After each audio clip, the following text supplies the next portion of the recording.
Hi world, this is Julie. This is my first video. And I'm going to talk about, for me, what's a concept still, about when non-dualists talk about the I thought. And this is just as far as I understand it. I'm speaking from a place of having read this and heard it talked about, and I'm not going to say it's directly coming from something I've directly experienced, but I think I understand it as a concept, as a place to start from concept and then work from there, as opposed to starting from experience, which I prefer to speak about direct experience. But this is just to clarify concept. Okay, the I thought, walk around telling myself about myself all the time, all the thoughts running through. It's sort of like each moment I'm reminding myself of what I'm doing, of how I'm seeing, of what I believe, of how I perceive existence in its entirety. And it's all sort of this story made up about me, that I'm just telling myself. And in actuality, there is no continuity, there's no person who exists over time. And at its foundation, I am a thought. At its foundation, I is just a thought, and it's a story being written. And so this is how we come to just practicing watching the thoughts, or being in silence, not going along with the story of the thoughts, not going along with the storyline, because it's describing that which I am not, but that which I've habitually taken myself to be, and that which I tell myself I am, over and over. Yeah, so it's actually just about being totally present in each moment, totally brand new, not assuming there is a story or any continuity of that which I am at my foundation. So every time I notice that I'm thinking at all, or that I'm thinking about I, or about the body, which is what seems like I most often call it I and me, is this body, notice that that is not me, and that all we can point to is that which is not what I am, but all of that which I can point to is contained within what I am. And Ramana asks, to whom does it all appear? All of it, all of it, all the subtleties. To whom does it all appear? And if you respond with me, I, me, that's pointing to what you're not. That's something that's included in what you're seeing. The one who just sees it all, just pure awareness. Awareness of of the object of awareness. You say, I am the object of awareness, who I sometimes identify with mistakenly. And so this is just how I understand the I thought. It's something I'm starting to look at more and more,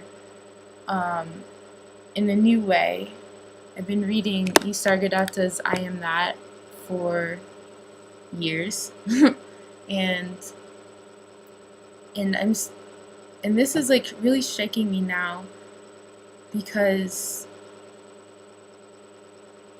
I'm seeing the extent of our cultural conditioning. I'm seeing the extent that everything is really imaginary. Money, what is it? Piece of paper, but it's a whole system that it's just imaginary agreements. And there's so much, our whole civilization founded on imaginary principles.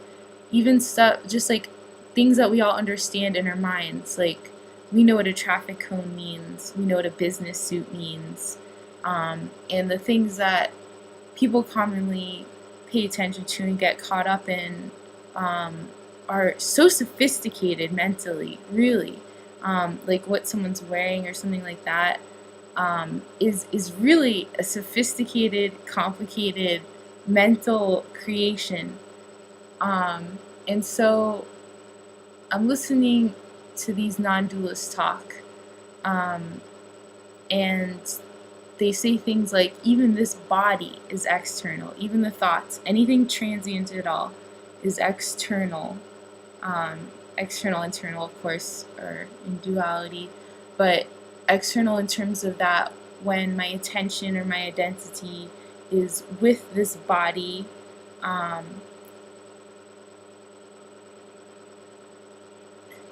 it's outwardly focused. It's, how else do we say these things? Yeah, it's like not accurate to identify. Yeah, and just in seeing the extent that I believe conditioning, and the extent that people take culture as reality, I'm starting to wonder, conceptually I've been told and I seem to understand ideas of like, wow, I'm conditioned to think that I am me. I am Julie. I am this body. I am this life story. I am all these things. Like, that's just conditioning. Like, what is the extent of my conditioning? So to think things like that there is no other, literally there is no other. And the way that I've understood this the best is I'm reading the Tibetan Yogas of Sleep and Dream by, I don't know how to say his name, Tenzin Wangyal Rinpoche.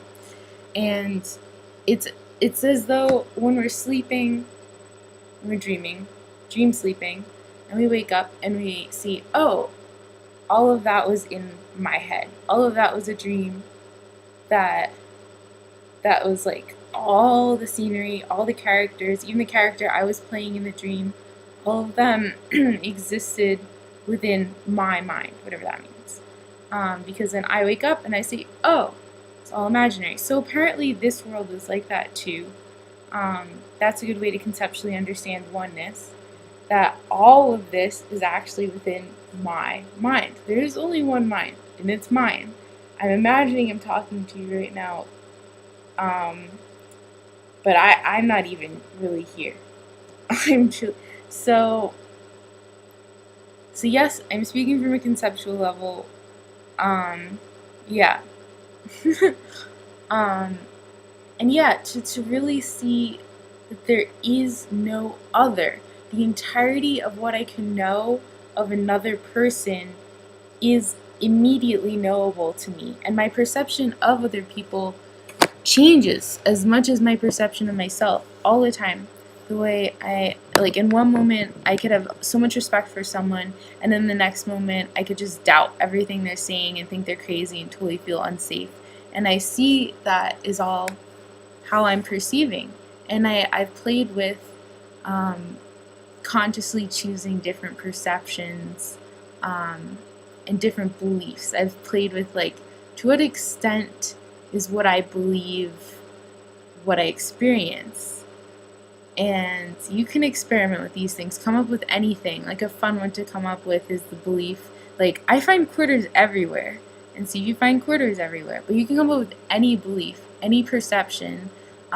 Decide that you are mad at someone and then embody it, so seeing the flexibility of the mind and perception, working with it constructively, and then we can use affirmations.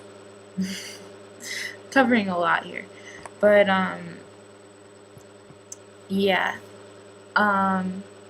just in seeing that the mind is disposed to believe and to perceive from there, instead of defaulting on beliefs that don't benefit us, oh no, I'm going to be late, oh, I'm worried.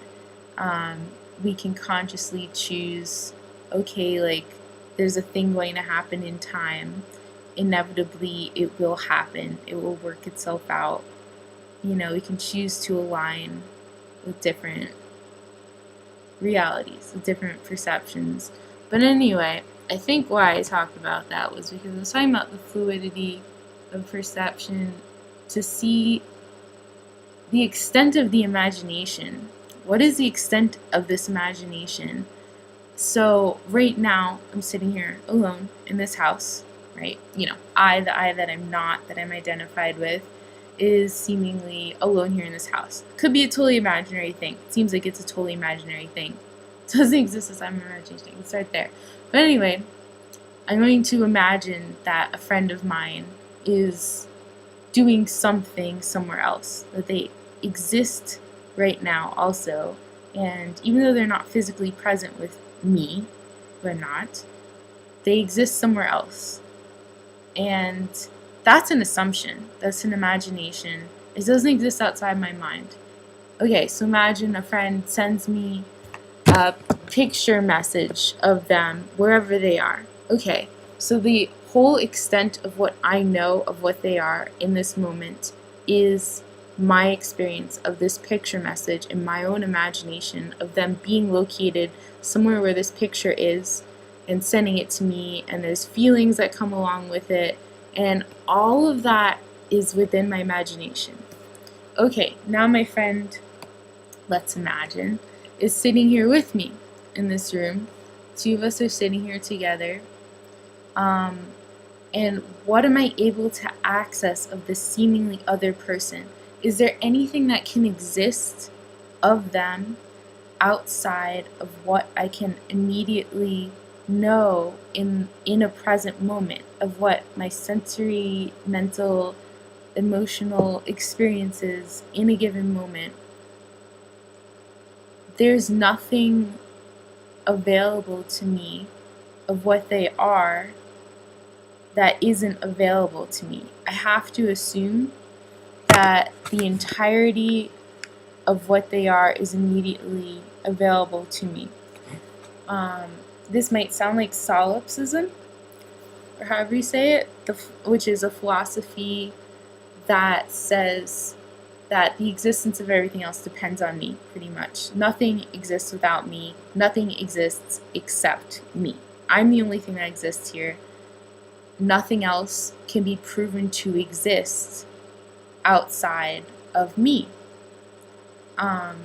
Like outside of my agreeing to that it exists. Like, you can't prove that there is an other. Okay, I like solipsism because it seems to describe the way things are. It just does. But the issue with solipsism, as I see it, is that it takes me as saying Julie, as saying nothing exists except for me. I feel that the center in solipsism is mistaken identity. So if we say, like, nothing can be proven to exist outside of what I acknowledge to exist, there's a subtlety in who we are identifying with when we say I there. Is it the I thought, the I story, the I tell myself I am, the I in continuity? That is an imaginary thing. And so here's where people run into trouble who like solipsism, because people see it as terrible selfishness. They see it as, you can get away with crime because I'm the only person that exists. This is all my imagination. Okay, yeah, but who are you, really? You're not just this body in this lifetime. Even this whole body's lifetime, who I'm identified with as I right now, is contained within what I really am. So, what was I before I was born? What was I after I will die? It seems like I, who I think I am, is just another conditioning I've been conditioned to believe that I am Julie in this life. And there's a lot of pressure put on us to be people, to be human, and to survive as though it's a necessity. There are things that it seems to me are more important than survival, than this lifetime, because that we will perish is inevitable. And I'm curious to know who the real I is, or at least to be able to see identity and let it go. And okay, so here's a whole bunch of concepts I just said, right? So where do we go from here with all these concepts? Okay, so in seeing that what I is fundamentally is a thought, it's the reference point who we make up the story of a main character and say everything about it is about this reference point. And so in knowing that that is not fully what I am, there's a helicopter. Honor the helicopter. Okay. So in knowing that that's not where I really am, silence. Just anytime, just practicing, noticing every thought I have, stepping back from it, having compassion towards the being that is Julie and her body and her sensations. Compassion is really helpful because it's a step back instead of being like, ow, like I'm in pain, like, oh no, like oh, I feel good, instead of like being the one to experience all this stuff, the step back, be our own compassionate best friend. It helps us to loosen our identity with that which we've been identifying with. This body, this person, this story. And like all our friends and everyone else is even contributing to our story. They like assume that we're people also. But anyway, so yeah, in terms of practice, compassion, being a friend to ourselves, an imaginary friend also, but just stepping back from ourselves and just giving us a mental step back from our identity, and also just practicing silence. It seems like the end point, once it's like the total extroversion is all the thoughts, all the stories, all the interactions with other people, and so that's like total extroversion. And then there's like this end point that's like right there, and you notice like, oh wow, look at all those thoughts, look at all that extroversion. And then you like introvert. Wait, how did I do it before? Oh, so that's extroverted. And then there's an end point, and then so that I feel like at this threshold where you stop extroverting your attention, and really all it is attention.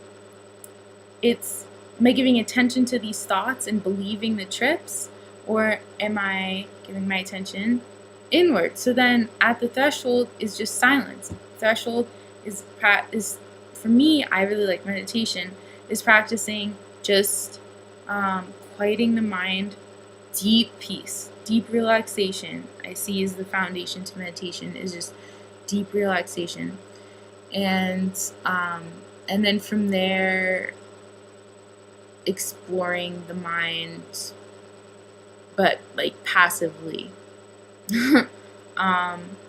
Yeah, I mean, how can questions that can't be answered through the mind have their answer feel satisfied? How can the questions be relieved? Stop asking the question, just observe. Yeah, so these are just some concepts for your mind, for your mental body. Because, as the non-dualists say, you can point to what you're not. You can point to like where the issue is, the issue in identity, and so then from there to see what you are. It seems like it's more a direct experience. Yeah. Okay. Thanks for listening. I want to point out a lot of irony in me making these videos now, because apparently what I'm saying is that there really is no audience outside of my imagination. I'm making this video for myself, and both because this is something I'm motivated to do for myself, and because you who I'm speaking to only exists insofar as I can know you directly, which is in my imagination. Yeah, the whole video making thing's really ironic, sharing these ideas. And what's my motivation? I don't know what my motivation is to share these things. Yeah, to promote myself or something. Promote ideas, start a conversation. It's good stuff. Alright. I love y'all.